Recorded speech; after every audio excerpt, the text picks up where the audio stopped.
আড়াই বছরের সন্তানের ডাকে সাড়া দিলেও তাকে প্রাণ ভরে দেখার শক্তি নেই বাবা জুয়েল মণ্ডলের। পুলিশের ছররা গুলিতে বাঁ চোখ হারিয়ে ক্ষতিগ্রস্ত ডান চোখে পৃথিবীর আলো ফিরবে কিনা সে শঙ্কায় গুনছে দিনক্ষণ। অটোরিকশার চাকা ঘুরলেই জীবনের চাকা ঘুরে এ দম্পতির। তবে আগস্টের 5 তারিখের পর থমকে আছে জীবনের আয় রোজগার। চোখের আলো হারানোর সঙ্গে চরম অনিশ্চয়তায় পড়েছে বাকি জীবন। এখন তো গাড়ি চলিচ্ছে না, এখন গাড়ি চার্জও দেওয়া নেই। এখন সংসার চলার তো যাই রোজগার করতে তাই তো বেকার হয়ে গেছে। এখন ওনার নিজেরই চলাফেরা কষ্ট ধরে ধরে লিয়ে চলায়। জাতীয় চক্ষু বিজ্ঞান ইনস্টিটিউটে চিকিৎসা নিতে আসাদের একটি বড় অংশ শিক্ষার্থী, যারা এখনও তীব্র যন্ত্রণায় দিন পার করছেন। আমার বাম চোখে 3টা গুলি লেগেছে, 2টো অপারেশন করে বের করা হয়েছে, আর একটি গুলি আমার চোখের ভিতরে এখনো আছে। এখনো আমার যন্ত্রণা করতেছে। দোনো চোখেরই মনের পিছনে যে রেটিনা, এই রেটিনা ফাইটে গেছে বুলেটের আঘাতে। ডাক্তার বলছে যে আমি এই চোখ ড্যামেজ, এই চোখে আর দেখবো না। একমাত্র কর্মক্ষম ব্যক্তিদের এমন অবস্থা যেন অন্ধকার নেমে এসেছে এসব পরিবারে। অনিশ্চিত ভবিষ্যৎ তাড়িয়ে বেড়াচ্ছে তাদের। নতুন সরকারের কাছে চেয়েছেন জীবিকার নিশ্চয়তা। স্বাধীনতার জন্য কাজ করেছি, দেশের মুক্তির জন্য কাজ করেছি।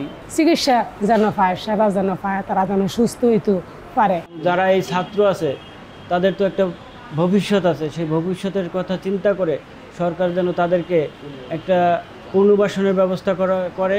ওরা দেখতেই পারে না, তখন তো সরকার কিছু পরীক্ষার মতো কিছু দিবে না, না দিলে আমরা কিভাবে চলবো।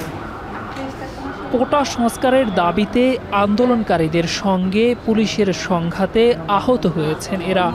কিছু বুঝে ওঠার আগেই শরীর ও চোখে ছররা গুলি লাগে। কেউ কেউ দৃষ্টি হারিয়েছেন চিরতরে, কেউ বা হয়েছেন মারাত্মক জখম। চোখে জখম বা আঘাতের বাইরেও অনেকের শরীরের অন্যান্য অংশেও আঘাত নিয়ে এ হাসপাতালে এসেছেন, যা সামাল দিতে হিমশিম অবস্থায় পড়তে হয়েছে।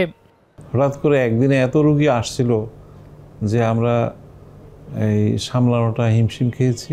আমরা 24 ঘন্টা 11টা টেবিলে 24 ঘন্টা অপারেশন হয়েছে, রাত দিন আমার ডাক্তার যারা আছে সবাই মিলে অপারেশন করেছে। কারো 2 চোখে, কারো 1 চোখে দৃষ্টি হারাবেন। আর চিকিৎসা নেওয়ার পর অনেকেরই দৃষ্টি কিছুটা ইমপ্রুভও করবে সব। যখন বর্তমানে দেশের বিভিন্ন হাসপাতাল থেকে রেফার করা রোগীরা আসছেন বলে জানালেন হাসপাতালটির পরিচালক। আমাদের এখানে টোটাল 806 জন রোগী এসেছিল, এর মধ্যে 579 জন রোগীকে আমরা ভর্তি দিয়েছি, আর বাকিগুলো প্রাথমিক চিকিৎসা নিয়ে চলে গেছে। আর অপারেশন আমরা করেছি 487 জন। দেশের ক্রান্তিলগ্নে অধিকার ফিরে পাওয়ার আন্দোলনে এসব যোদ্ধাদের প্রয়োজনে আরও উন্নত চিকিৎসা নিশ্চিতের দাবি পরিবারের। দেলোয়ার দুলন, এখন, ঢাকা।